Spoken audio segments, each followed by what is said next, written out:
La Iglesia Cristiana Gosén de Costa Rica presenta Ensancha el sitio de tu tienda, palabras de vida eterna. Mi hermano y mi hermana, queremos darte la más cordial bienvenida. Damos gracias a Dios por tu vida y por tu casa. ¿Y qué es lo que pedimos al Señor para ti y para nosotros? Que a través de su palabra seamos nutridos y fortalecidos en el hombre interior. Así que hoy vamos a abrir el libro santo y a extraer el rema del Espíritu, que es la palabra aplicada a la necesidad de Dios para con su pueblo. Saben ustedes que Dios es un Padre educador, un Padre responsable, y Él siempre alimenta a sus hijos. Así que entonces eres muy bienvenido, una vez más lo reitero, en el nombre del Señor. Amén. Segunda de Pedro, capítulo 1, en el versículo 12. Leemos en la Reina Valera 1960. Dice: por esto yo no dejaré de recordaros siempre estas cosas, aunque vosotros las sepáis y estéis confirmados en la verdad presente. Muy bien, amados, que el Señor nos bendiga a través de su palabra. Vamos a seguir entonces inquiriendo y estudiando en este mensaje que por semanas hemos compartido, titulado Confirmados en la verdad presente. Me es necesario decirle lo siguiente: la verdad es eterna como Dios, porque la verdad es Dios. Muy bien. Ahora yo quiero compartir con ustedes en el libro de Hebreos capítulo 10. Hebreos capítulo 10, en los versículos del 26 al 31.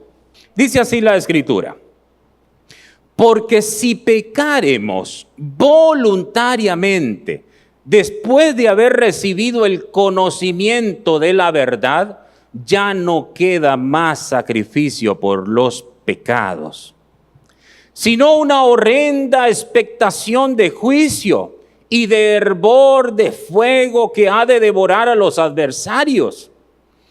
El que viola la ley de Moisés por el testimonio de 2 o de 3 testigos muere irremisiblemente. ¿Cuánto mayor castigo pensáis que merecerá el que pisoteare al Hijo de Dios y tuviere por inmunda la sangre del pacto en la cual fue santificado e hiciere afrenta al Espíritu de gracia? Pues conocemos al que dijo: mía es la venganza, yo daré el pago, dice el Señor. Y otra vez el Señor juzgará a su pueblo. Horrenda cosa es caer en manos del Dios vivo. ¿Quieren leer ese pasaje conmigo? Horrenda cosa es caer en manos del Dios vivo. Esta parte yo la he titulado Al que peca voluntariamente. Al que peca voluntariamente. Mis hermanos, hay considerable desacuerdo entre los cristianos en cuanto a la naturaleza de este pecado, que el escritor lo denomina pecar voluntariamente. Si pecaremos voluntariamente, ¿qué significa eso? Algunos dicen que está hablando de verdaderos cristianos que después se apartan de Cristo y se pierden. Así dicen algunos. Otros dicen que son verdaderos cristianos que recaen, pero que siguen siendo salvos.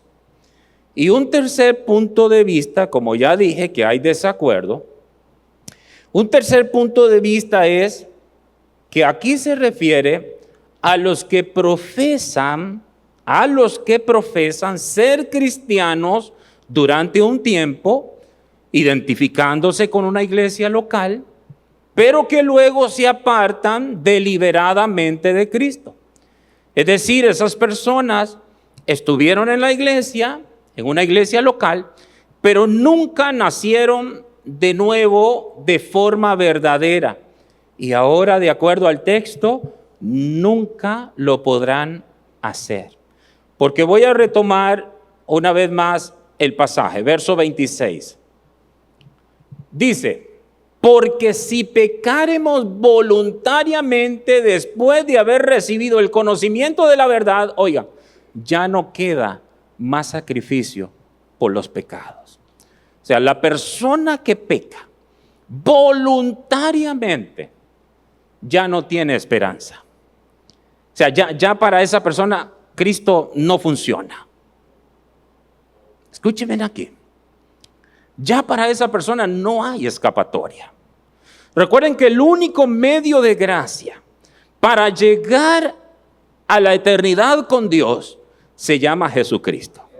Solo Él es el camino, la verdad y la vida. Solo por Él y en Él podemos nosotros estar eternamente con Dios. No existe otra forma, no existe.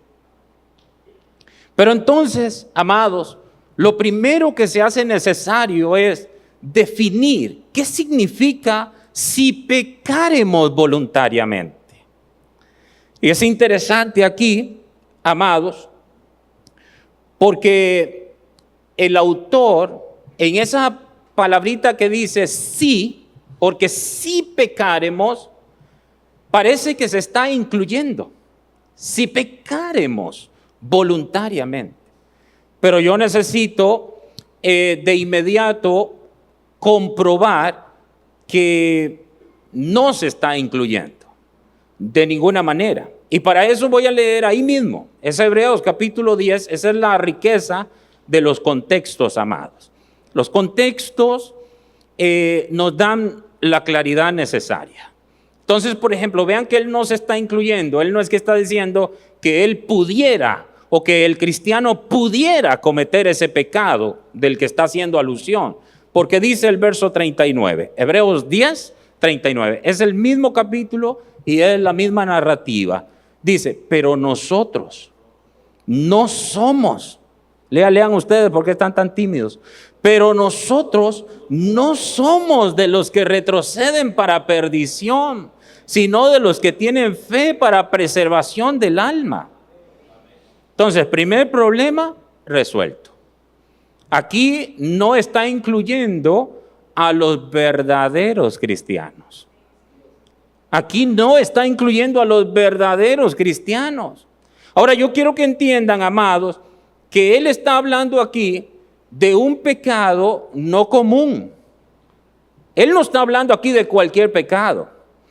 Él está hablando aquí de un pecado, mi querido, que dice que una vez que se comete ese pecado, ya no hay esperanza. Otra vez lo voy a leer, el verso 26.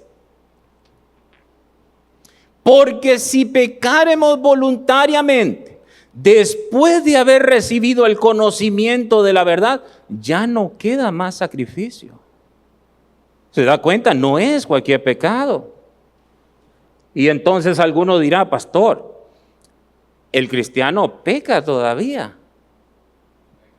Y yo les digo absolutamente, y también les digo tristemente, pero todavía pecamos. ¿Y cómo resuelve Dios el asunto de nosotros los cristianos en cuanto al tema del pecado? Primero, el cristiano aborrece el pecado. Segundo, el cristiano no quiere pecar. El cristiano no quiere pecar, no quiere fallar, no quiere ofender a Dios en nada. Ese es su deseo. Y cuando el cristiano falla, hay un dolor en el interior. Hay un dolor.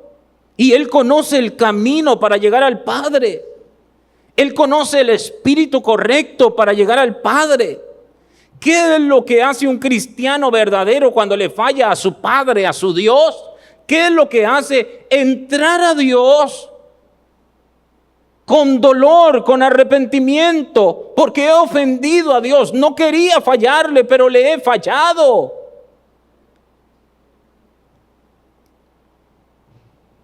Ahora no, ahora después les digo. Voy a leer un pasaje, voy en el orden del Espíritu, para que ustedes vean lo que yo estoy diciendo. Primero de Juan 2, en el verso 1. Primera de Juan 2, en el verso 1. Dice aquí: hijitos míos, estas cosas os escribo para que no pequéis. Escuchen. Y si alguno hubiere pecado, ¿qué dice? Abogado tenemos para con el Padre, a Jesucristo el justo. ¿Ven ustedes que el escritor de Hebreos no está hablando de un pecado común? Aquí se está hablando de un pecado que en un momento yo le voy a definir. Porque si pecaremos voluntariamente, después de haber recibido el conocimiento de la verdad, ya no queda más sacrificio por el pecado. O sea, alguien comete este pecado y ya no queda más sacrificio. Ya no hay forma, ya no existe. Por eso es que yo creo fielmente en la doctrina de la perseverancia final. Y yo no soy calvinista y mucho menos arminiano, de ninguna manera. Yo soy cristiano, nada más. Pero lo que yo veo en la palabra es lo que creo. Y entonces por eso es que yo creo, como ya dije, en la perseverancia final de los santos, no porque la perseverancia dependa de ellos, sino porque depende de Dios. Recuerden que la salvación es de Jehová. Y si no fuera porque Dios salva y porque Dios sustenta, nadie jamás podría salvarse. Nadie.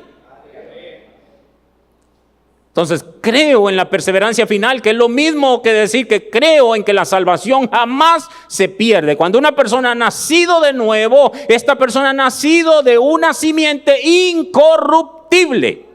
Incorruptible. Tiene vida eterna, no vida temporal, vida eterna. Es una nueva criatura y jamás llegará a ser una vieja criatura. Es una nueva criatura. Entonces, cuando ustedes coloquen Hebreos capítulo 10 en el verso 26 y tracen una línea hasta Primera de Juan 2:1, ustedes verán que ahí se está hablando de dos cosas diferentes. Una cosa son las faltas, los pecados, las cosas que nosotros cometemos, porque nosotros pecamos todos los días. Algunos no dicen nada, pero es por lo mismo. Porque son tan pecadores que mejor no dicen nada. Porque imagínate tú que pecado es lo siguiente: cualquier cosa que yo o que usted haga sin fe ya es pecado. ¿Cuántas cosas no hacemos nosotros sin fe? Entonces, Hebreos 10:26 y Primera de Juan 2:1 está hablando de dos cosas diferentes. Por favor. Y por eso yo les digo que el contexto es clave. Ya les mostré el verso 39 y lo mostramos otra vez, por favor. Pero nosotros no somos de los que retroceden para perdición, sino de los que tienen fe para preservación del alma. Gracias a Dios que está esa aclaración. Entonces ahora vamos a definir a qué se refiere el escritor, porque eso es muy importante. ¿A qué se refiere el escritor? Muy bien.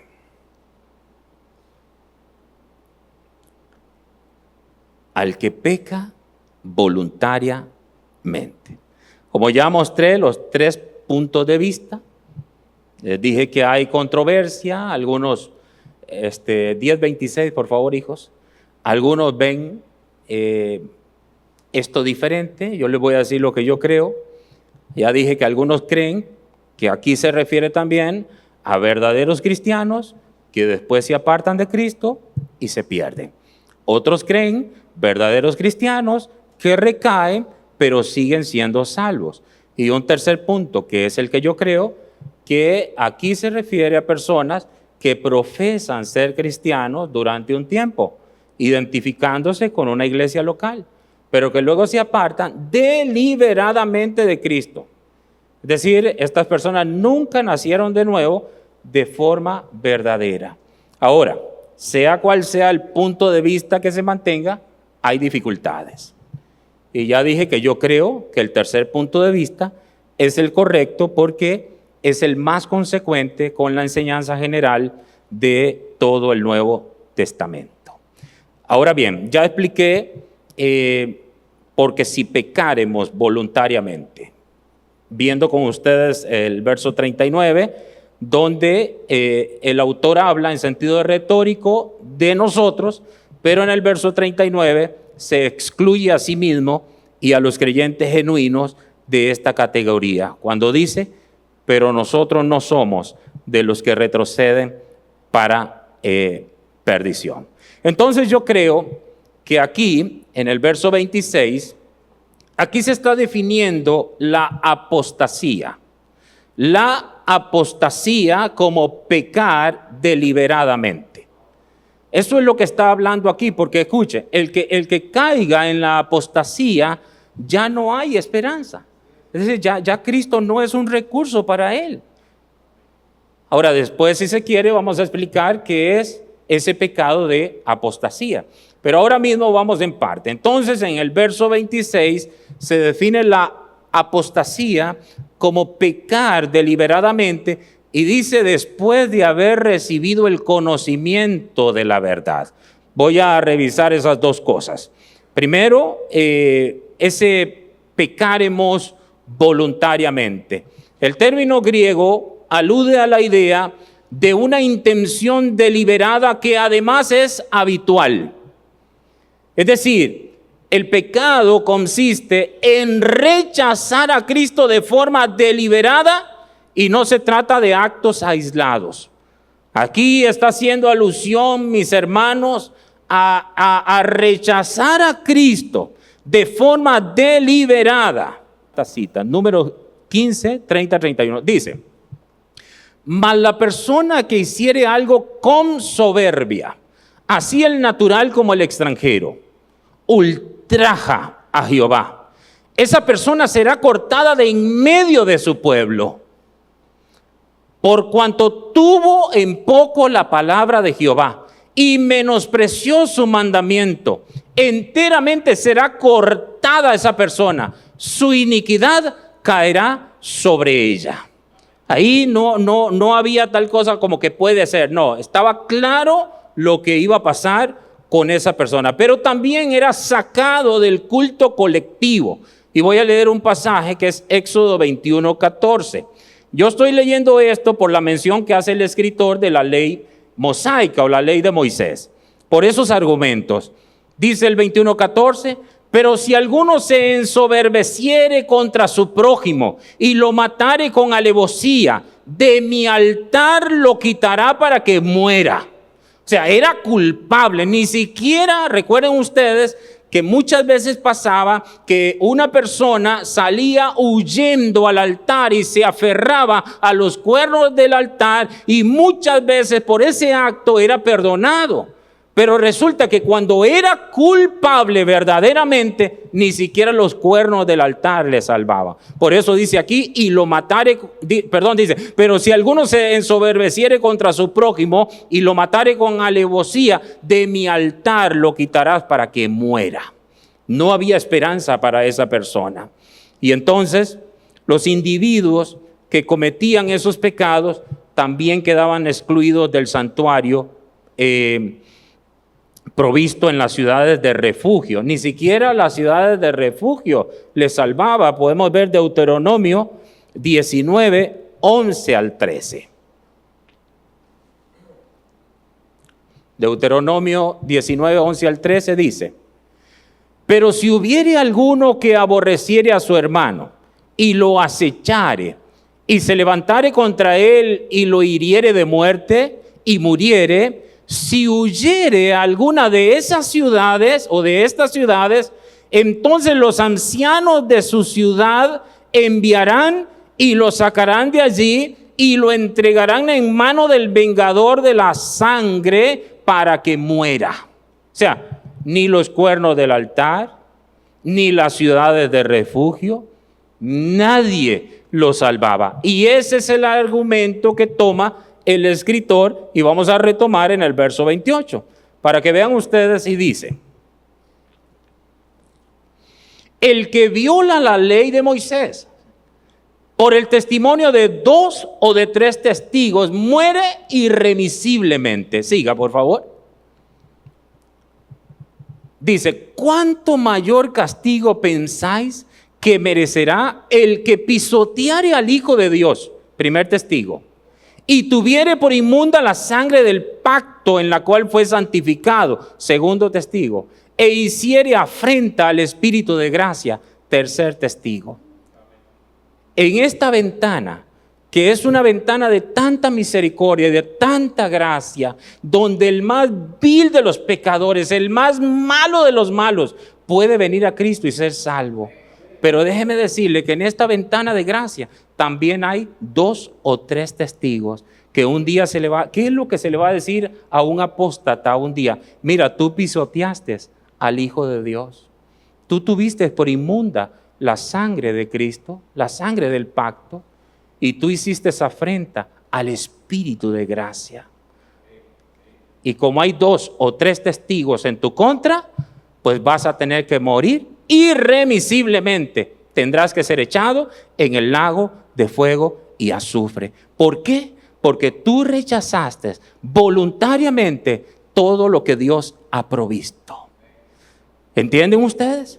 Ahora, se hace muy interesante, después de haber dicho que el 10:26, Hebreos 10:26, claramente está hablando del pecado de la apostasía. Diga así, diga. El verso 26 está hablando del pecado de la apostasía. Que pudiera ser también cuando el apóstol Juan habla de un pecado de muerte. Él dice que hay un pecado de muerte por el cual, si alguien ha cometido ese pecado, ya no ore por esa persona, porque ya cometió el pecado de muerte, que viene a ser el pecado de la apostasía. O sea, no hay nada que hacer. Ahora, eso hay que entenderlo y hay que tener mucho, pero mucho cuidado.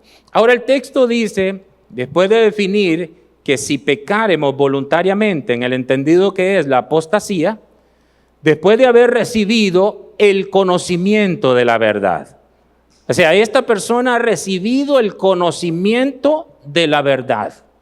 Es muy interesante, amado. Sí, vamos a llegar a eso. Exacto. El término griego para esa palabra conocimiento denota un conocimiento específico y no información general sobre cosas espirituales. Es decir, aunque el conocimiento de esas personas que está mencionando ahí entre líneas el escritor, aunque ese conocimiento no era defectuoso ni incompleto, la aplicación del conocimiento era incorrecto. Y aquí podemos dar un ejemplo que ha mencionado la sierva Mayela, y es el que yo tengo escrito: Judas Iscariote. Judas Iscariote es un buen ejemplo de un discípulo que caminó con Cristo, que comió con Cristo, que fue testigo de las obras de Dios a través de Cristo. Judas Iscariote, un ejemplo de un discípulo a quien no le faltaba conocimiento, pero carecía de la fe verdadera y llegó a convertirse en el peor de los apóstatas. No basta, mi querido hermano, con tener conocimiento. Se necesita tener la fe verdadera. Se necesita tener la fe verdadera.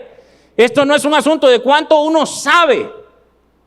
Ya les dije que Judas, ese hombre, comía del plato de Jesús. Jesús lo llamó mi amigo íntimo también. Ahora, cuando nosotros vemos este pasaje, yo tengo que decir categóricamente lo siguiente: solo los Judas cometen ese pecado. ¿Por qué Judas fue y se ahorcó?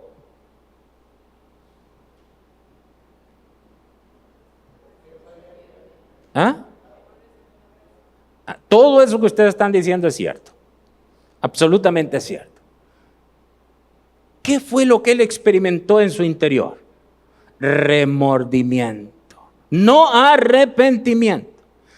Remordimiento. Y entonces, cuando él había cometido ese pecado, y al experimentar el remordimiento, se ahorcó. Solamente los Judas cometen ese pecado de la apostasía. Yo después voy a definir eso. El pecado de la apostasía. ¿Por qué, pastor, usted está hablando de esto? Vamos a leer algunos pasajes. Primera de Timoteo 4:1.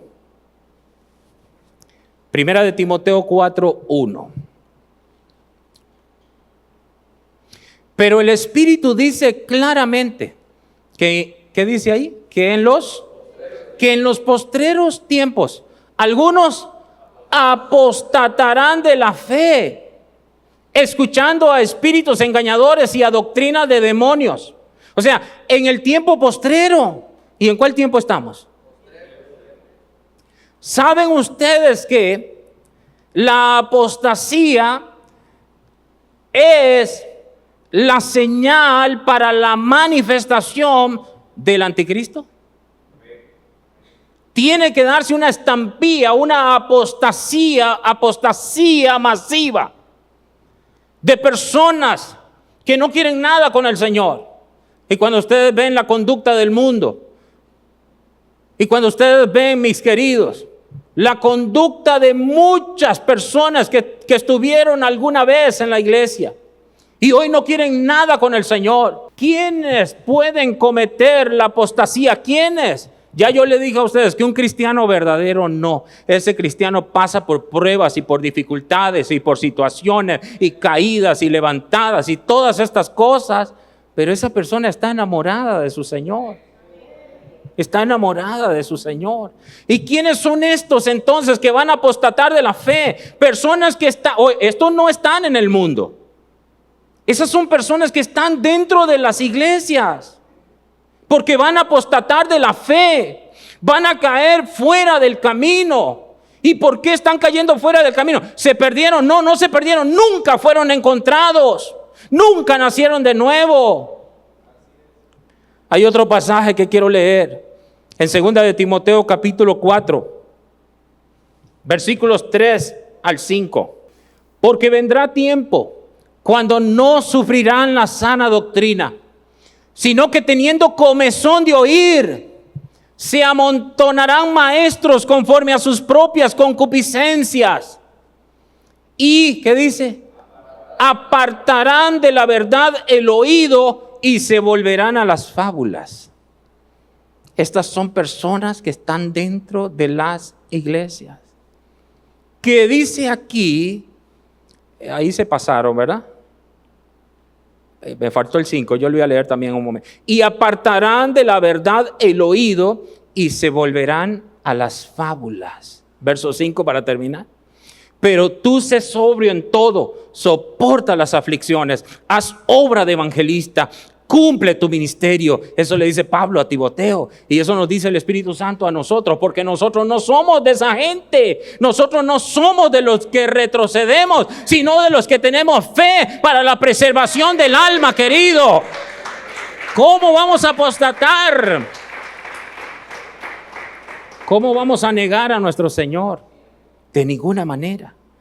Y usted dice, pastor, ¿y cómo es eso? Que van a ser personas dentro de las iglesias. Mi hermano, eso es una cosa real. En los Estados Unidos todos los días se están cerrando iglesias porque los feligreses no están llegando. Están cerrando y convirtiendo eso que era una infraestructura, un santuario para darle culto al Señor. Ahora simplemente es una fábrica de algo. Porque se están cerrando las iglesias, porque no hay cristianos. La gente no quiere venir a las iglesias. ¿No es acaso el cumplimiento de lo que estamos leyendo ante nuestros ojos? ¿No es acaso el cumplimiento? Entonces, no todos los que están dentro de una iglesia son iglesia. De antemano les voy a decir algo. Dios tiene una iglesia dentro de la iglesia. Dios tiene una iglesia dentro de la iglesia. Nadie se salva por venir a una iglesia. Eso es una verdad. Eso es una verdad. Pero ahora entonces usted dice, pastor, qué tremendo eso, van a apostatar. Sí, vean lo que dice en 1 de Juan 2:19.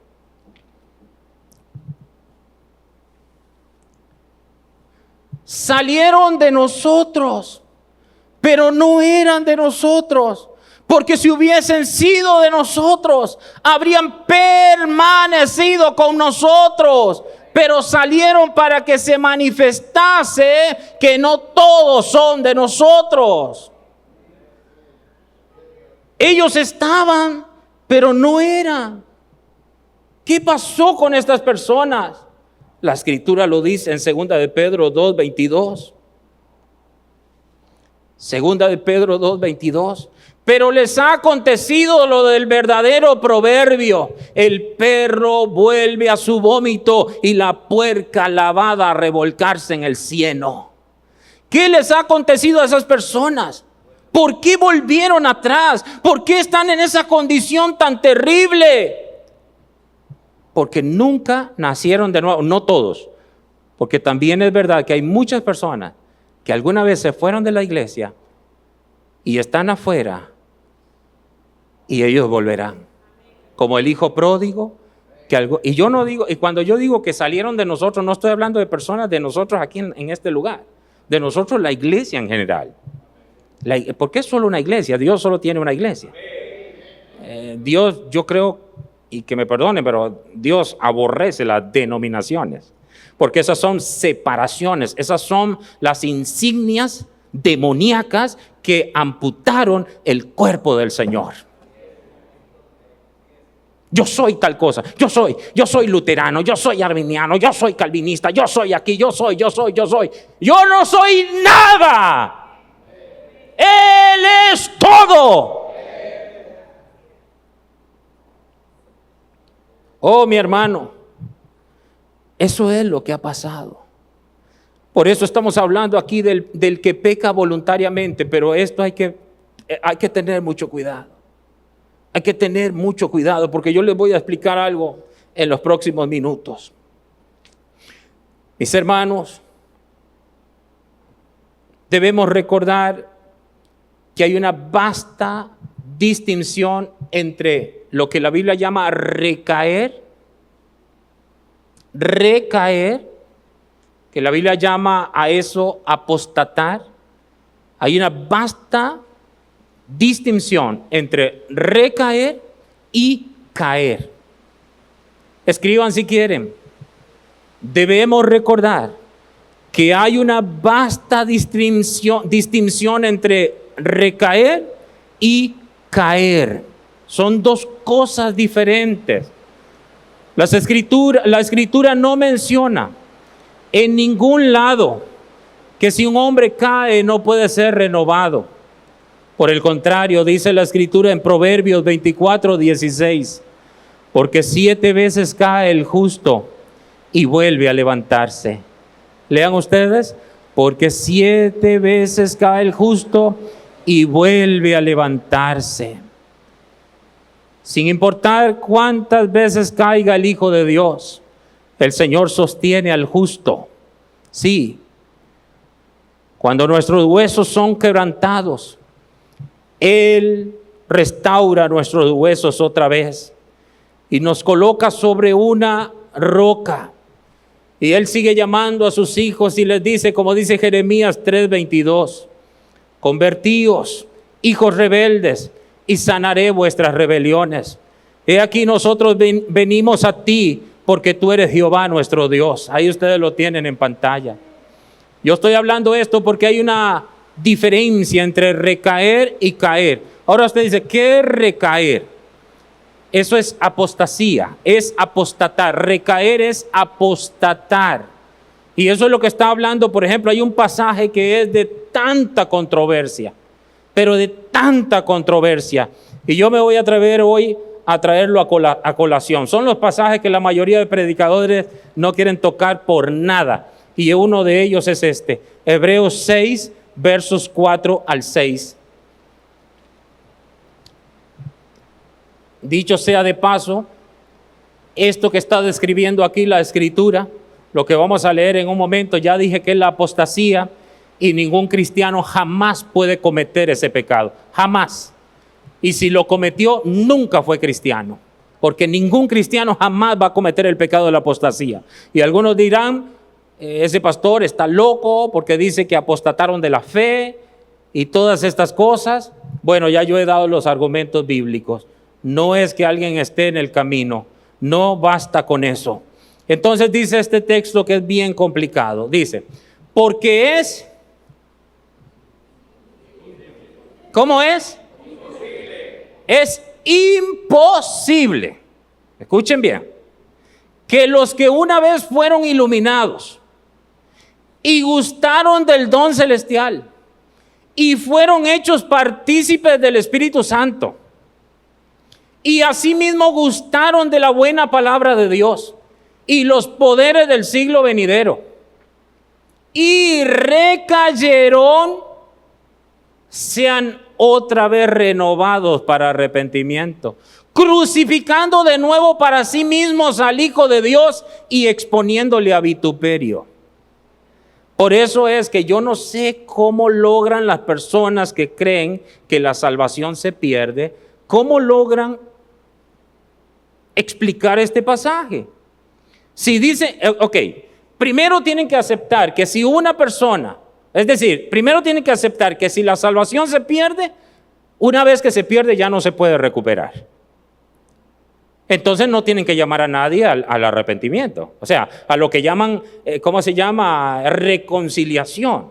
Algunos llaman reconciliación a eso. Alguien que estuvo, se fue al mundo y viene otra vez, entonces es un llamado no, a la reconciliación.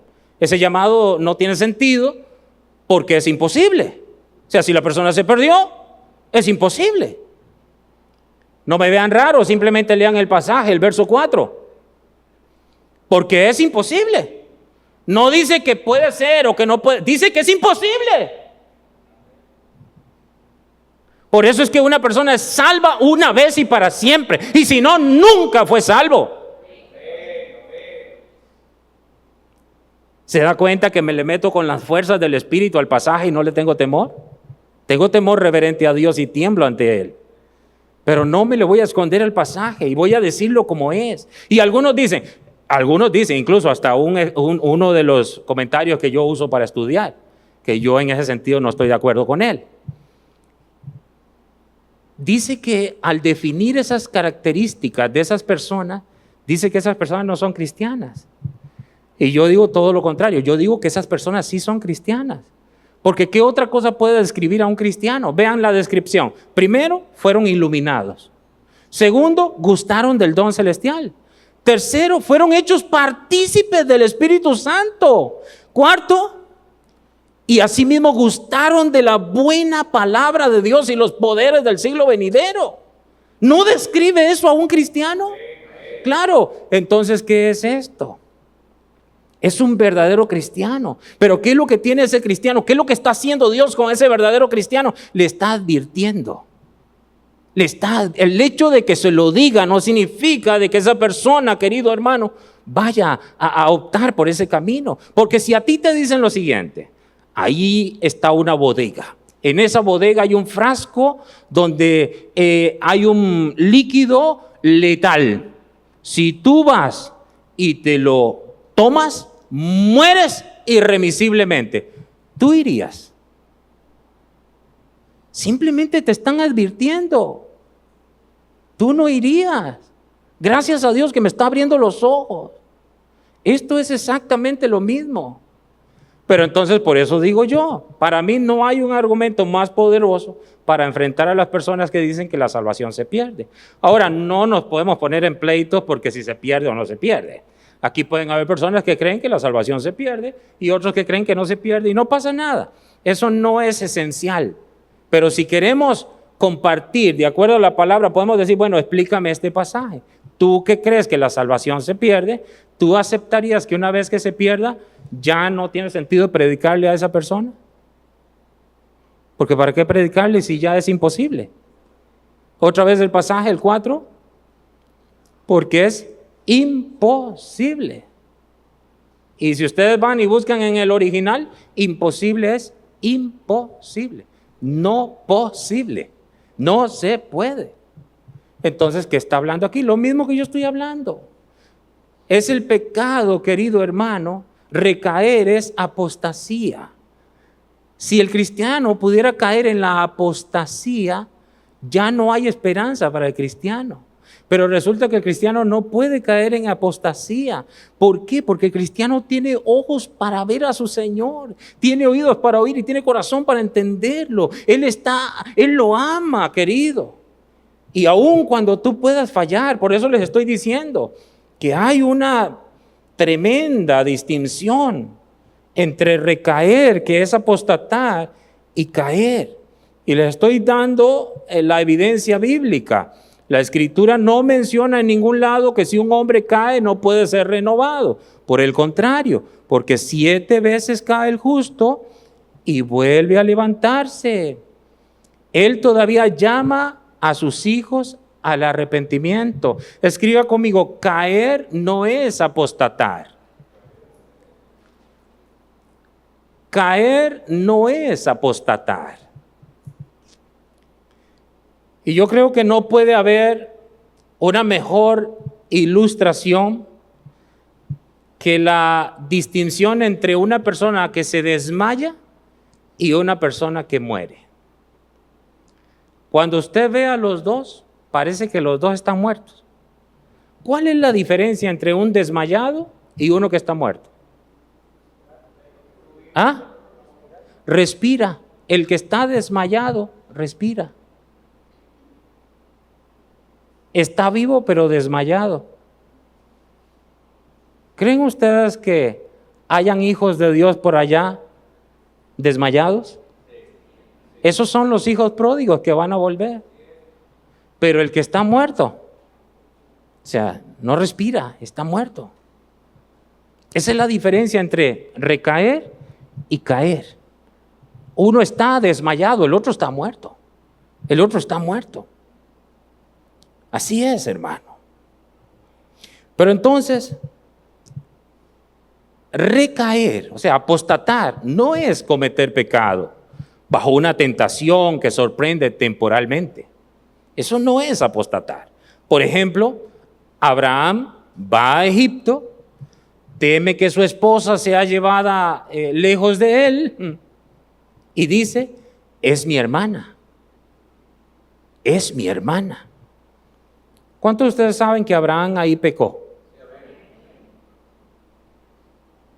Los idealistas van a decir, no pecó, era su hermana.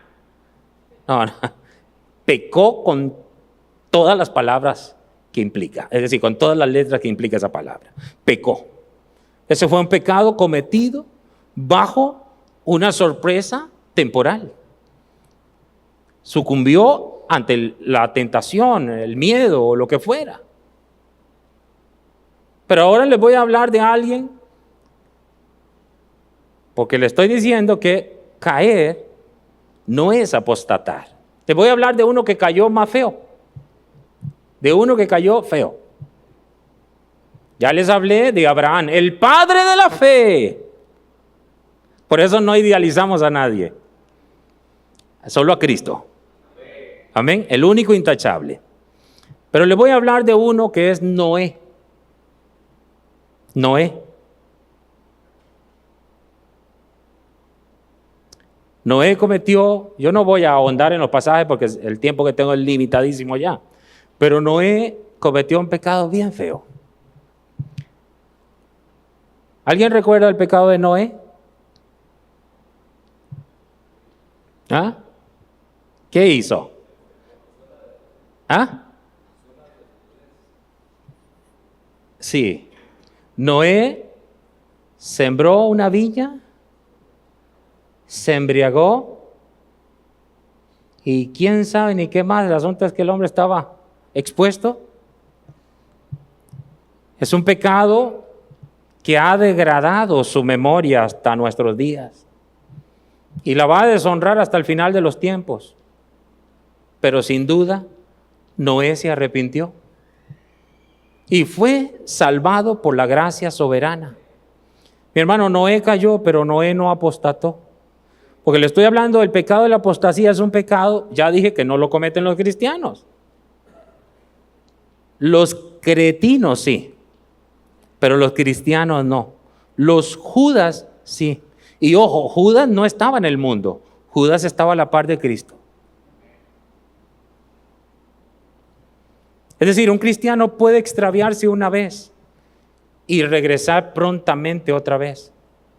Y aunque es triste y doloroso y malvado cuando uno es sorprendido y peca, sin embargo, hay una gran diferencia entre esto y el pecado que sería cometido por una total recaída de la gracia o el pecado de la apostasía. Ahora, tampoco puede decirse de un hombre que peca sin ser necesariamente sorprendido. No se puede decir que esa persona ha apostatado. Y aquí yo les puedo mencionar a un hombre que también pecó terriblemente. Uno de los pecados más oscuros, más tristes.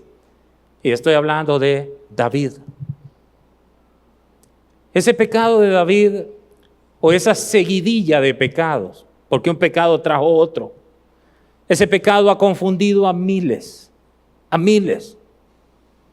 Mis hermanos, David durante algunos meses, no fue un día ni 30 minutos, durante algunos meses, David vivió sin hacer una confesión pública de su pecado.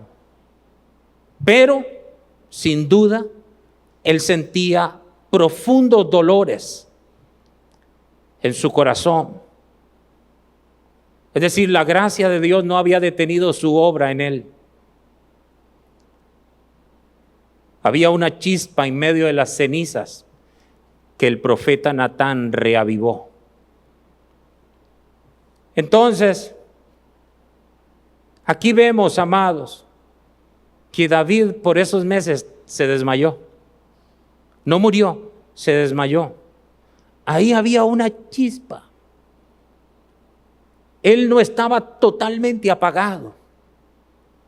Cuando uno estudia se da cuenta, ya dije que fueron algunos meses, pero vino el profeta Natán.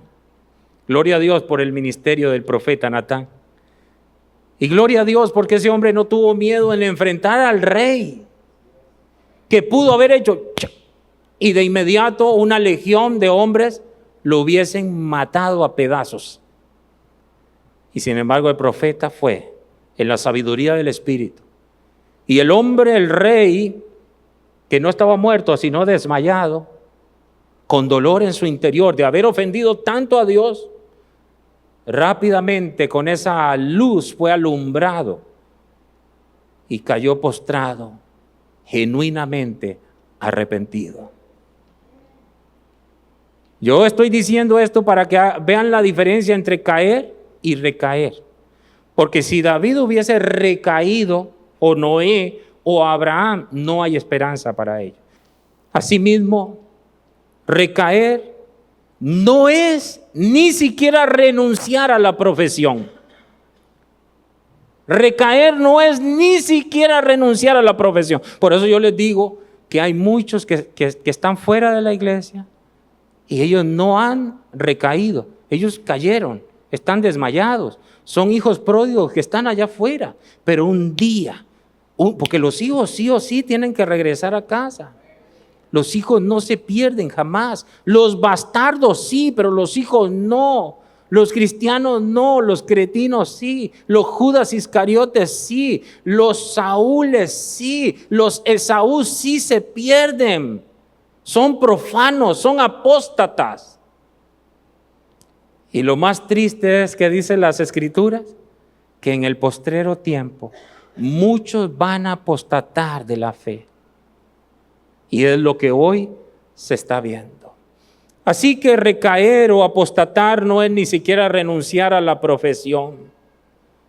Hay un ejemplo, y con él yo voy a terminar. Y es un ejemplo bien conocido. Es alguien amigo nuestro, lo conocemos bastante. Y este hombre cayó aparatosamente, de una manera desastrosa. ¿Saben qué hizo él? Negó a su Señor. Lo negó. ¿Saben de quién estoy hablando? ¿Saben de quién hablo? De nuestro amigo Simón Pedro. Él lo negó con juramentos y maldiciones. No lo conozco. No sé quién es. Léanlo conmigo para terminar. En Mateo 26, 27. Perdón, Mateo 26, 72. Mateo 26, 72. Perdónenme arriba. Pero él negó otra vez con juramento. O sea, juro que no lo conozco. A su Salvador, a su Señor. Y esto no es recaer. Esto no es apostatar.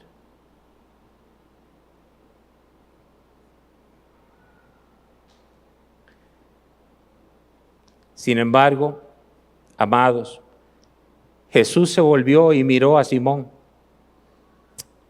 Él había caído, pero él no había apostatado. Solamente 1 o 2 días después de eso, allí estaba Pedro en la tumba de su Señor, habiendo corrido a ese lugar para encontrarse con su Señor, para ser uno de los primeros en verlo resucitado. ¿Saben de quién le estoy hablando? Del hombre que una vez que vino el derramamiento del Espíritu, tomó la palabra y predicó el mensaje del Evangelio, que no es sino el mensaje de aquel que alguna vez se la había negado, y ahora, reconociendo a ese hombre, a Jesús de Nazaret, mi querido, en el primer mensaje se gana 3,000 personas para Cristo. Y en el segundo mensaje, 5,000 personas para Cristo. Ese hombre que alguna vez se desmayó, pero que 7 veces cae el justo y 7 veces se levanta, ahora predicando el Evangelio, llevando la palabra de Dios.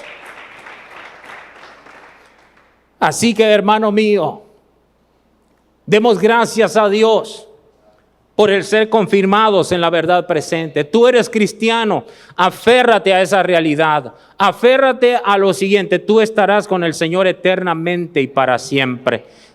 Miren, esto es tan verdad que nosotros estaremos con el Señor como que ya Pablo está con el Señor, ausente del cuerpo y presente con el Señor. Esto es tan verdad como que David ya está con el Señor. Esto es tan verdad como que Noé ya está con el Señor. Esto es tan verdad como que Abraham ya está con el Señor. Y Jesús lo dijo, que Él no era un Dios de muertos, sino de vivos. Y Él habló de Abraham, de Isaac y de Jacob. Alabado sea el Señor. Confirmados en la verdad presente. Hay una gran parte de nuestra familia, y estoy hablando familia, todo aquel que hace la voluntad de Dios, que está con Dios ya. Y otra gran parte de esa familia estamos aquí todavía. Pero un día la familia muerta en Cristo resucitará primero, y luego nosotros, los que hayamos quedado, seremos levantados en el poder del Espíritu, y como una sola familia, que seremos los muchos hijos que Cristo llevará a la gloria del Padre. Hermano mío, esta es la verdad presente. Un día estaremos con el Señor eternamente y para siempre. Ruego a Dios que te bendiga más y más. Y digo lo mismo que dijo Pedro. Seguramente ustedes saben estas cosas, pero no me avergüenzo de insistir y de repetir las mismas cosas. Quiera Dios seamos fortalecidos, confirmados, establecidos en la verdad presente, que es la verdad del nuevo pacto, que es la verdad de Jesucristo, que es la verdad del Evangelio. Que Dios te bendiga y que Dios te guarde en Cristo el Señor. Amén. Gracias por acompañarnos. Con el favor divino, nos veremos próximamente. Shalom. mas el reino de la muerte no la vencerá. A tu amada para siempre preservará.